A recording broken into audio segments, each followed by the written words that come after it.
Aibowan, and a very good evening to all our viewers here on TV1. I'm Dr. Dilshan Fernando, and this is your weekly dose of wellness here on Healthline. Now, all of us like to look beautiful, and a full healthy head of hair is something that's a prerequisite to look beautiful, and these days it's a hot topic on social media amongst the medical circles because so many people are losing hair and we see so many products out there in the market claiming that it improves hair growth and it reduces hair loss. So, there are a lot of confusions regarding this topic, and if you watched the Oscar awards recently, there was a bit of controversy there as well, which we will get into as we progress with the program. So, today our topic of discussion is about hair loss. So, it is my great privilege and pleasure to welcome to the Healthline studios today Dr.Duli Liyanagama.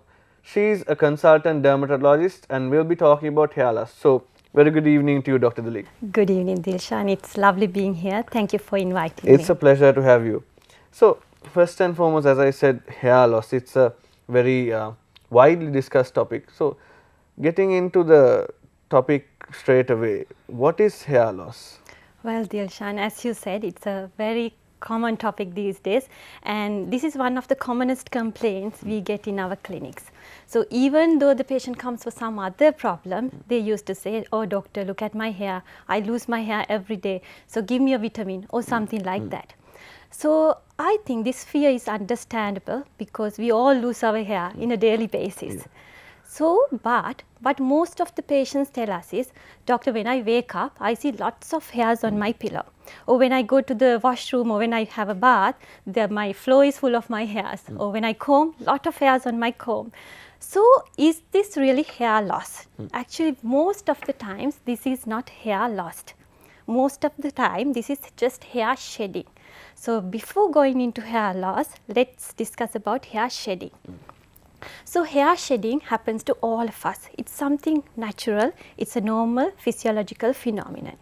So, let me just tell you a little bit about the hair biology. Okay. So, when you get a hair, when we have one hair, that it has to go through a cycle. So, we have fancy names for that. It passes through 3 stages, and one is, the first stage is the anagen, then it passes through a transient phase, then it comes to anagen, catagen, then the telogen. So, this anagen is the growth phase of your hair. So, it grows. It's about 3 to 5 years, maybe 6 years it grows. Then the transient phase catagen, then it comes to resting stage. So, this resting stage, it has finished growing. So, just sitting on your scalp just to fall down. So, whenever you pull it or tug it out, it happily comes out saying bye-bye. So, this is hair shedding. So, it can happen to all of us and it is normal. So, it's a natural normal process. It's a normal process. So, that is where our people get panicked because they don't know that you can lose some hairs. Actually, you can lose up to 50 to 100 or 150 hairs per day. Okay. For most of the people, this is very hard to believe. You are losing 150 hairs per day. So, this is hair shedding. So, what happens when your anagen hairs comes out? There is another hair waiting to erupt from your scalp. So, there is a hair waiting to erupt. There will be an identical, the normal looking hair coming out from your scalp from the same place. So, there is no hair lost. There is no numbers are not lost. Like numbers are the same, your volume is the same, and your thickness of your hair or the hair shaft diameter, that is also the same.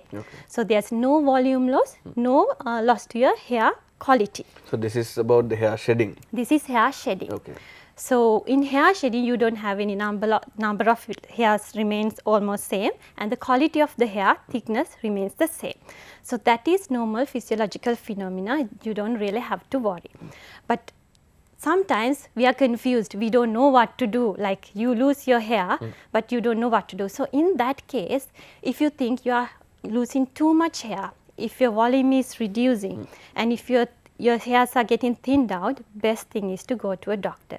Then they will examine you. If there is anything wrong, they will do some blood test, examine you. Then if you can exclude any other pathological causes, then it will only hair shedding. So, I think it's clear, it's hair shedding and it's not hair loss. This can happen to all of us in a daily basis. Luckily, all of our hairs doesn't shed at the same time. So they don't follow the exact same cycle. So they fall at the different stages. So our hair, all of the hair they don't come out at the same time. So because this anagen phase, 90% of the hairs in the growing phase, only this 10% hairs are in the telogen phase. So only 10% fall as these different stages or different times. So that is hair shedding. So what is hair loss? When it comes to hair loss, you lose the numbers. Your hair, the volume reduces and your hair thickness also reduces. If you get your diameter of the hair, shaft diameter, it is also reduced. So in hair loss, you can reduce the numbers and the diameter. That is hair loss. So as Dr. Duli just very correctly mentioned, if you are losing hair, it could be normal, but if you are balding, if your quality of hair and the thickness is reducing, then you might need to be followed up by a properly qualified medical practitioner. Now, about hair loss, there are various different types, as I believe. So what are these commonest types that you come across as a dermatologist in your practice, in your clinics and in the private sector? What are the commonest types that you see? Yeah, there are many causes of hair loss. Specifically, if you have a scalp disease, any particular scalp disease in your scalp, it is going to cause some problems in your hair. But I am not going to talk about all these conditions, so we will just go to the commonest ones. So if I say aging is the commonest cause, which causes hair loss. Because you know what happens with aging in males and females both, up to 20-25 years, that your hairs just stay nice and healthy. You don't lose number, you don't lose the quality. But after 25 years, both they tend to lose the numbers. So in females, because of the estrogen hormone, the hair diameter is preserved, and sometimes there could be a little improvement of your hair diameter in females for about 40 years. So, but after 40, what happens? Even the numbers you reduce and the quality of hairs also reduce, even you lose the diameter. So, in males, you don't have that luck, you don't have that female hormones, so that you lose the number and the diameter after about 25 years.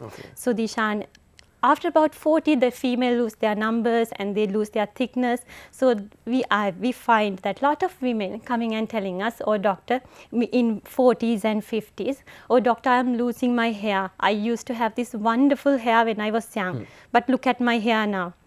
So I used to tell them, don't worry, you are getting the signs of maturity. So with age, we all lose these numbers and the quality. So it's all part of the natural process. But now I spoke about this controversy at this Oscars where Will Smith's wife, who has this condition called alopecia areata, was insulted in some way. So in this condition of alopecia, is it permanent? Is there no cure? What's that condition? I'm sure most of our viewers who are not medically oriented would like to know about that. Yeah. As that you talked about it, actually when I saw that, when I watched that incident, as a person who's really dealing with patients with severe skin disease or hair disease, I really felt it. Because our patients with severe skin disease, hair disease, they are hugely psychologically stressed, physiologically stressed, socially stressed. So think that you have diabetes or heart disease or something, you can happily walk into streets, nobody notices it. But our patients, when they have this severe hair loss, severe skin disease, they are scared to go to the society, that they are afraid, they are embarrassed. So I think if you see a patient, like if you see a person with hair loss or a skin disease, when you see them in the streets, like don't turn around and look twice, don't stare at them. Don't ask questions unless they want to talk about it, or like don't go and give them advices because they may have had plenty. So what you should do is actually be sensitive, be aware of these things, and at least don't hurt them. So that this is what, coming to the topic, so this is alopecia areata. So alopecia areata is an autoimmune condition. What do you mean by autoimmune condition? That you have your infection fighting system in your body. So this infection fighting system this time fight against your own cells. So, when it is alopecia areata, it's your hair follicle. So, they fight against your hair follicles and damage your hairs and your hair falls out. Luckily, the alopecia areata we see in our clinics, it's very simple one. So, 1 or 2 bald patches or 1 rupee coin sign, 2 rupee coin sign patches, and usually it resolves by its own. Right. So, by about 1 to 2 years that you naturally resolve. But when you come to our clinic, if we when we examine you, sometimes we can just reassure you, don't worry, your hair is growing up. But if we think that we need to expedite the process, so what we do is we give you a little cream, a steroid cream or a lotion, sometimes little injections to expedite this process. So, it usually comes back. Sometimes you can lose your beard hair also. So, in that case, sometimes you can go to the extreme situations like total scalp hair loss. So, you lose all your hairs in the scalp. Sometimes it is all your body, then you call so it entire body hair is lost. You call it alopecia universalis. So, that is extreme ends. So, if you have alopecia areata, don't worry, because it is very uncommon to lose all your hairs. So, usually you recover. So, it is a reversible condition. It's like your body recovers by itself because it's an autoimmune condition. Okay. Sometimes we have to support. The other thing is the Sinhala name is Undugowa Kanawa kila. That's the Udugowa is, I don't know where this word comes from, but there's no bug, there's no insect, no mite. It's just an autoimmune condition of your body. So, your own immune system is attacking certain parts of it. It. So, moving on with our conversation, doctor, now what are the other common causes of hair loss? There are many causes, as I told before, but there are common causes that we encounter in our clinics.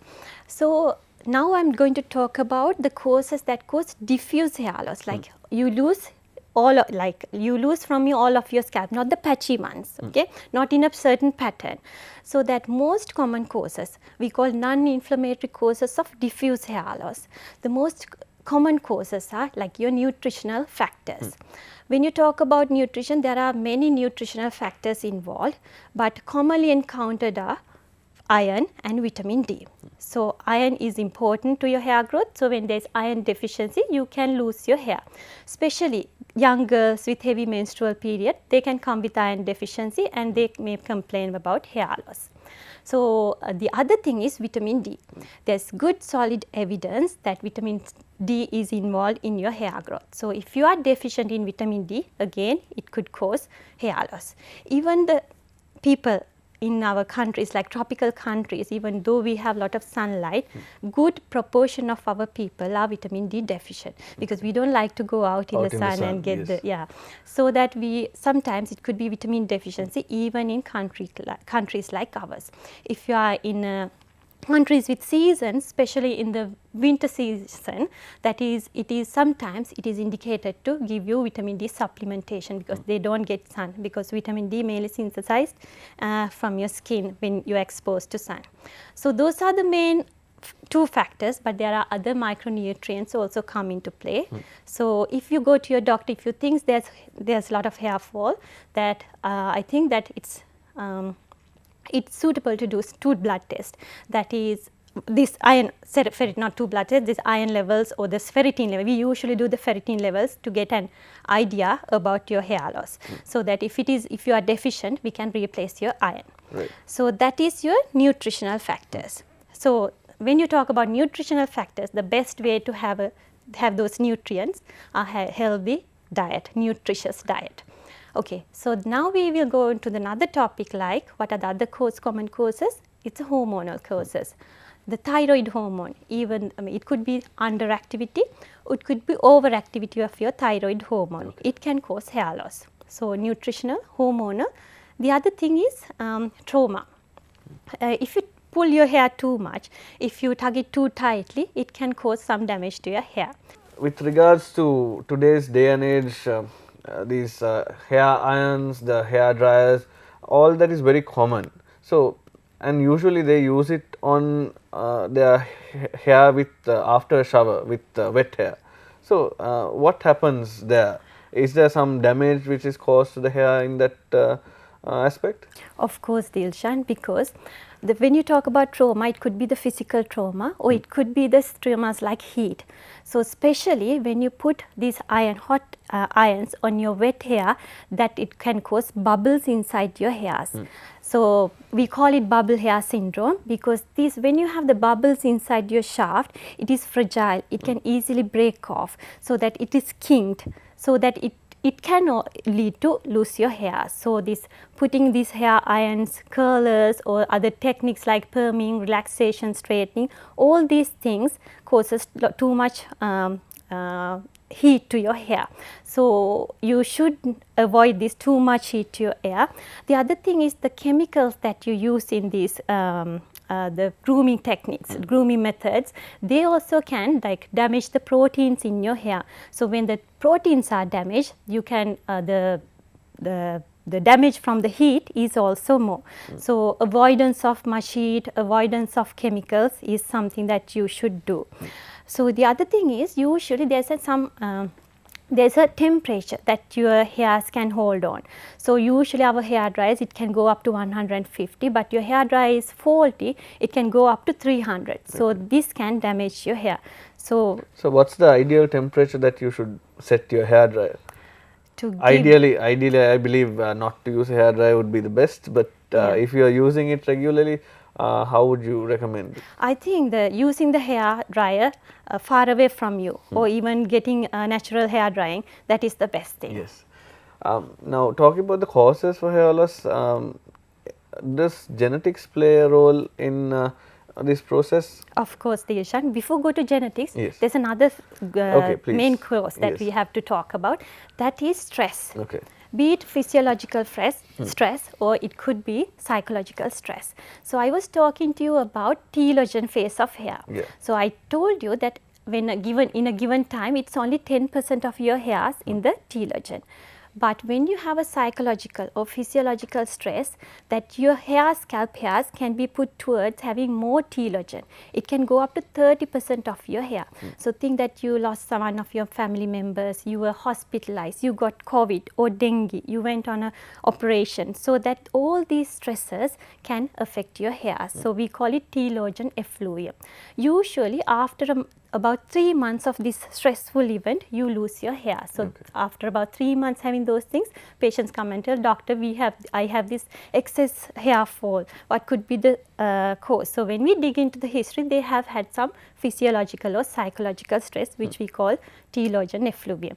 But the good thing is, when your hair cycle regularizes, that you usually get your normal hair cycle, and it is not really permanent, but there's another thing called chronic telogen effluvium. We are not going to talk about all these things today. So that is your stress. Okay. And my question was, the next question was about genetics. How your genetics play a role in this hair fall? That's it. So Dilshan, when you talk about the genetics, the first thing comes to our head is male pattern or female pattern hair loss. The male pattern hair loss is very common in, like it says globally, it's more than 50% of men undergo this balding at some stage of their lives. So the male pattern hair loss, the other name is androgenetic alopecia or androgenic alopecia. So the name itself tells you, andro is your hormones, genetic is your genes, alopecia is that your hair loss. So when it comes to male pattern hair loss, that why do we call it male pattern hair loss? Because it comes with a certain pattern. It is predictable pattern. So usually it comes in your frontal scalp. You lose from your front or the crown or the vault of your scalp. So this is a patterned hair loss which happens due to your genetics and hormones. So it starts in the crown and then you lose from behind as well, is it? You can't exactly say. So it can depend on person to person. It's variable to individualized, but it happens in a pattern. So that when talk about this male pattern hair loss, of course your genetics play the major role. Okay, so but you can't blame your mother's side or father's side, because still we don't know what combo of genes involved in this. Still it's a mystery. So that there are genes identified, but we don't know the exact there's a lot to be identified yet. We need more research on it. So it's a combination of both. It could be combination of both maternal and paternal, and So, there is a genetics play a major role. So, the other thing is your hormones. When it comes to hormone, it is your testosterone hormone, but it is not the testosterone which causes this trouble. It is something that happens, it is a chemical reaction that happens at the level of your hair follicle. Okay. So, you have testosterone hormone, then it is converted to another type of testosterone. It is we call dihydrotestosterone or DHT. So, this conversion is done by an enzyme called 5-alpha reductase. So, because this DHT or dihydrotestosterone go and act on your hair follicles, then it causes thinning of your hair, thinning, and then miniaturization, we call it, thins out and falls out. So, this is what happens in your male pattern hair loss or androgenetic alopecia.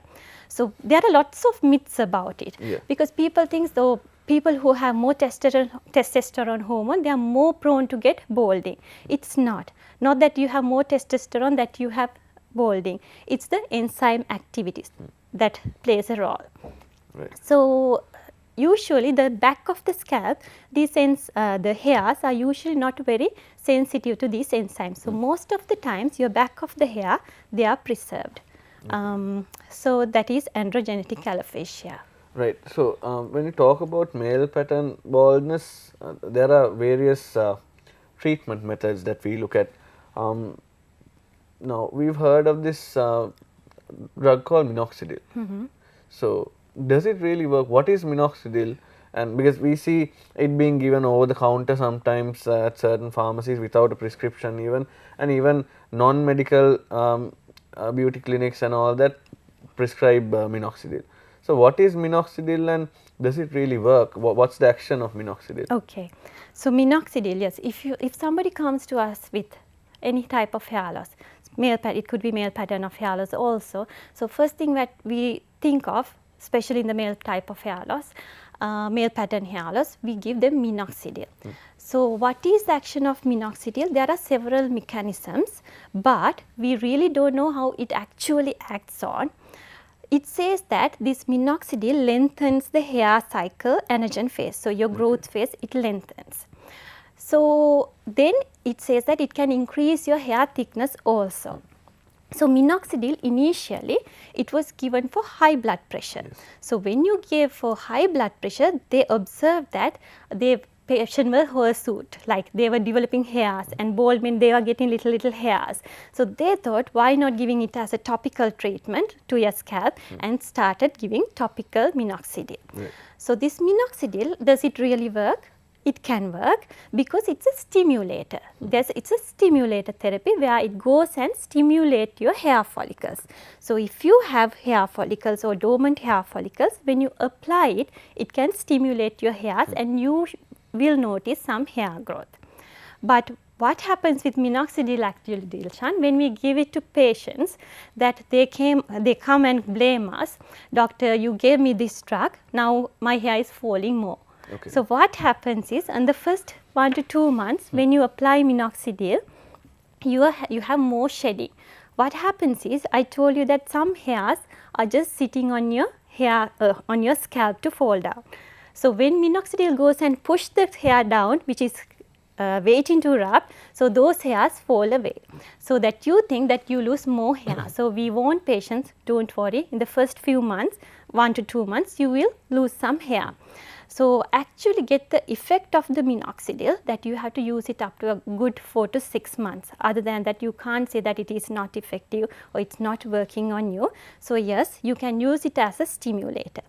As you mentioned that in most of the countries, it is available as a over the counter preparation, over the counter drug, because it is a safe drug. It has some side effects, but overall it is safe. And it can be used for many types of hair loss. Right. And you were talking about this testosterone conversion into dihydrotestosterone and the hormonal aspect of hair loss.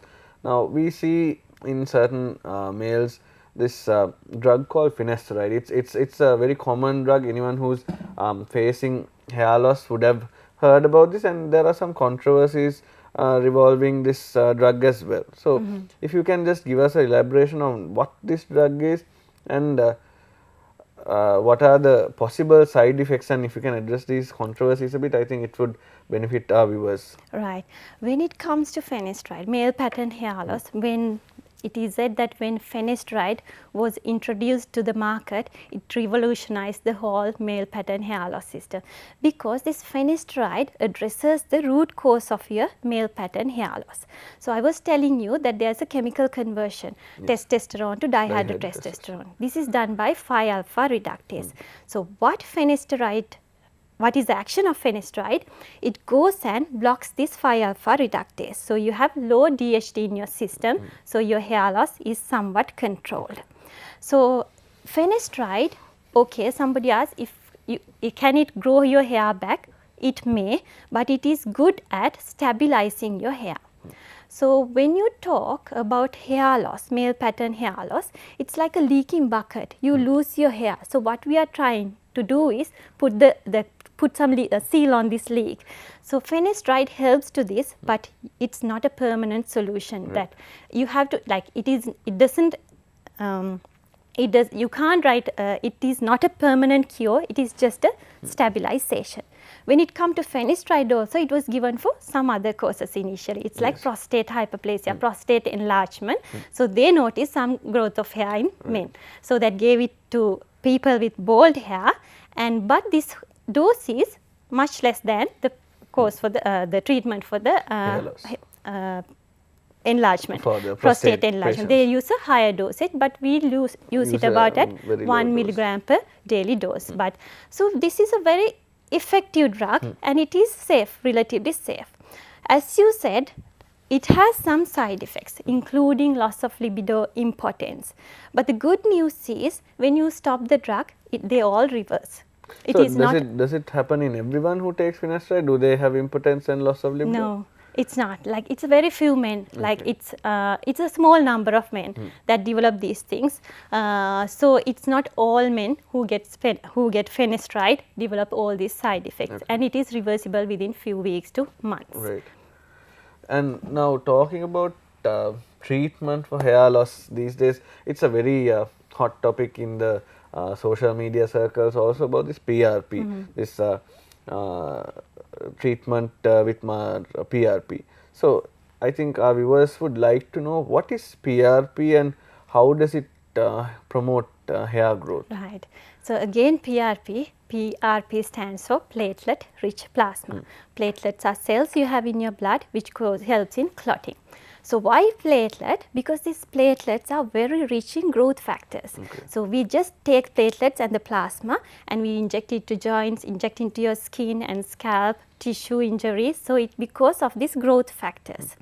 So, platelet-rich plasma, PRP, again, as you said, very hot topic. Everybody is asking us, doctor, don't you do PRP, and so on. So, PRP, yes, it's again a stimulator. It can stimulate your hair follicle and can cause improvement to your hair loss. So, when it's come to PRP, just to tell you what happens. So, when you come, we draw your blood and send it to a centrifuge and spin it around and separate the plasma and the platelets, and we give these platelets. The next step is inject this platelet-rich plasma to your scalp. So, it is little, it could be 50 to 100, 150 injections. It is painful. Sometimes we used to put some gel to numb your scalp, or some give some ring blocks to your scalp just to numb that area. But when you just put the cream and inject, it is painful. So, it is not just one injection, it is series of injection. So, that we inject little by little, we get micro injection, so that even the injection per se causes some stimulation, because when you inject, that you cause little trauma to your scalp. So, when it is trauma, there is a tissue injury. The response to the tissue injury is a tissue response is you get the growth factors to that area. Then again you have some stimulation for hair. So, in the PRP, platelets and the tissue injury both play a role in the improvement of your hair. So, using PRP, some people ask, how often do you need to do it? Is it a permanent solution? What's your view on that? Right. When you talk about how frequently, there are no globally accepted worldwide guidelines. But the normal consensus is that you do it monthly for 4 months, then again in 6 months, then you can do the top-ups annually or however you like. So it depends on the clinician who sees you and the type of hair, the hair loss you have and the severity. So usually that is what we recommend. But is it a permanent solution, or do you have to keep doing it It's not permanent, Deshan, because the root cause is still there, whatever. You have to address the root cause. We are just stimulating here so that it is not permanent. You have to top it up just to stimulate. And the other things, you have to have your hair follicle to stimulate it. Think you are fully bald, you don't have any hair follicles, your hair is the scalp is scarred, then we can't stimulate it. So you have to have some hair follicles to stimulate even with PRP. PRP is not for everyone. So you ideally a dermatologist would have to see you and decide whether PRP is indicated for you or certain other form of treatment might be suitable, better suited for that person. So apart from PRP, Dr. Duli, what are the other possible treatment options available? We see so many transplants, microneedling, all this. So if you can elaborate a bit on that. There are few others, like you can use laser therapy. We call it low level laser therapy. You use the red light spectrum and there is energy used to again stimulate your hair. The other thing is this microneedling. It is similar to the PRP injection. We have a little wheel and it has little spikes. So we roll through it your scalp and it causes little damage, tissue injury, growth factors. So same principle that we discussed with the PRP, but minus the platelets. That's it. So that is microneedling.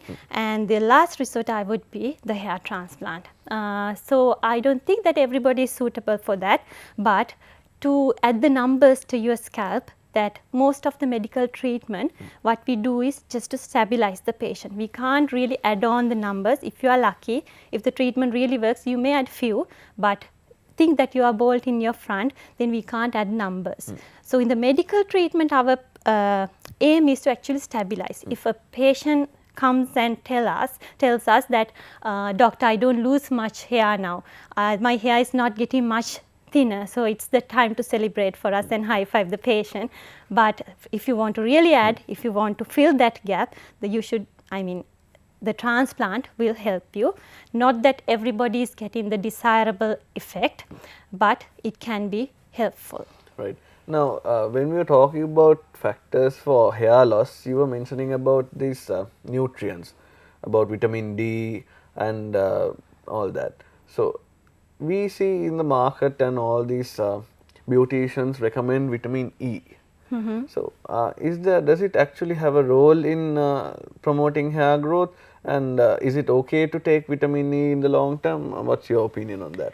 Well, that is a challenging question given there's conflicting evidence on vitamin E and hair. Okay. So right. So vitamin E is a good, powerful antioxidant. So what is antioxidant? So that antioxidant, there's something happening in our body called oxidative stress.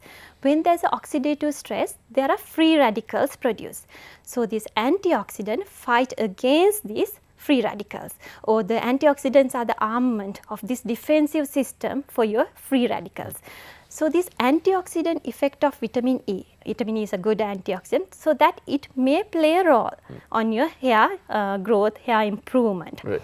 And there are some articles, many small studies that have shown that it can moisturize your hair root or hair shaft, or it can improve your split ends likewise, and it can improve your hair loss. But Dishan, for me to come here as a doctor and give some recommendation, we should have double blind, like placebo control, large scale studies. So we are lacking that. So for the purposes of our discussion, what you're saying is vitamin E has no scientifically proven benefit in hair growth. Well, we lack large studies. Okay. So if you ask me that question again, I would say, does vitamin E really grow your hair? I really don't know. Right. Okay. Now, when we consider our mothers and our grandmothers, they always had a full head of hair, and these problems that occur in this generation was less in them. And we know they were using mainly coconut oil. So, what's the role of using coconut oil on your hair? Does it have any beneficial effect? Well, yeah, as you said, we have been using it. So, with the coconut oil, that it's said to be that it can moisturize your scalp. So, because coconut oil is a good moisturizer, you can even use it in your skin. So, when patients come to us for some other scaly conditions like psoriasis, other conditions like scaly conditions of your scalp, we give them something called coconut oil compound, which is based on coconut oil, because it helps you to get rid of the scales, because it increases the moisture of your scalp. So that it can help in that way, and there are some studies showing that with coconut oil can improve the split ends, it can moisture your hair shaft likewise. So I think that in our country it's freely available and not very expensive. Now it's expensive, I guess. So it's really, if it is good natural ones, I don't think there's any harm in using coconut oil. The other thing is you put coconut oils and you massage your hair. So when you massage your hair, there's increased blood supply to your scalp. So it may help you. Right. And also, just another question about these products available in the market. Some of them claim to be hair miracles.